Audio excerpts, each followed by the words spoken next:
बसपा के सांसद अब एक एक करके आखिर मायावती का साथ क्यों छोड़ रहे हैं, इसके पीछे की क्या बड़ी वजह हो सकती है। चर्चा आज इसी बात की इस खबर में। आपको बता दें कि आगामी लोकसभा चुनाव को लेकर यूपी में सियासी गठजोड़ की राजनीति दोनों तरफ से की जा रही है।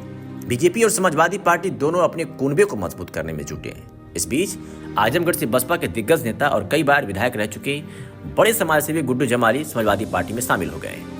जानकारी के अनुसार सपा उन्हें आजमगढ़ सीट से उम्मीदवार भी बना सकती है। गुड्डू जमाली को लेकर इन दिनों चर्चा तेज है। गुड्डू जमाली समाजवादी पार्टी में शामिल हो गए हैं। सपा के साथ उनकी बातचीत लगभग फाइनल हो चुकी थी और आज ऐलान भी हो गया। कयास लगाए जा रहे हैं कि गुड्डू जमाली समाजवादी पार्टी में आए हैं तो अखिलेश यादव उन्हें आजमगढ़ सीट से उम्मीदवार बना सकते हैं।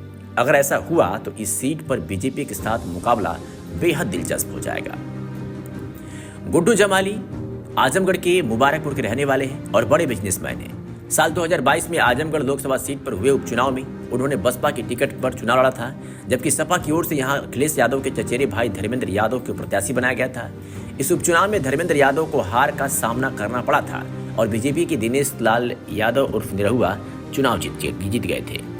आजमगढ़ सीट समाजवादी पार्टी की गढ़ रही है। 2019 में इस सीट पर अखिलेश यादव की जीत हुई थी, लेकिन यूपी विधानसभा चुनाव के बाद जब उन्होंने इस सीट से इस्तीफा दिया तो उपचुनाव में ये सीट सपा के हाथ से निकल गई थी।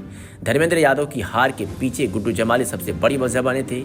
इस उपचुनाव में बीजेपी के दिनेश लाल निरहुआ 3,12,768 वोट मिले थे, जबकि सपा उम्मीदवार धर्मेंद्र यादव को 3,04,079 वोट और गुड्डू जमाली को 2,66,210 वोट मिले थे।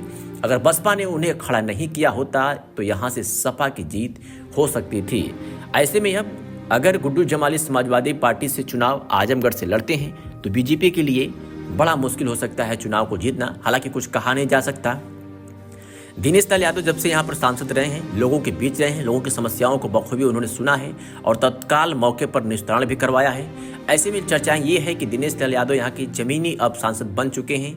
हारे या जीते आजमगढ़ के प्रति उनका प्यार ज़्यादा बढ़ा है। लोगों के बीच उनका उठना बैठना जारी रहा है। ऐसे में दिनेश लाल यादव को अगर टिकट मिलता है और उनके सामने और गुड्डू जमाली आते हैं तो दिलचस्प मुकाबला होगा दोनों के बीच।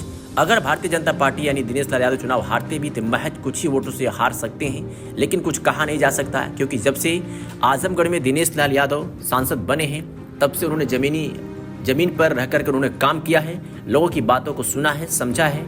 और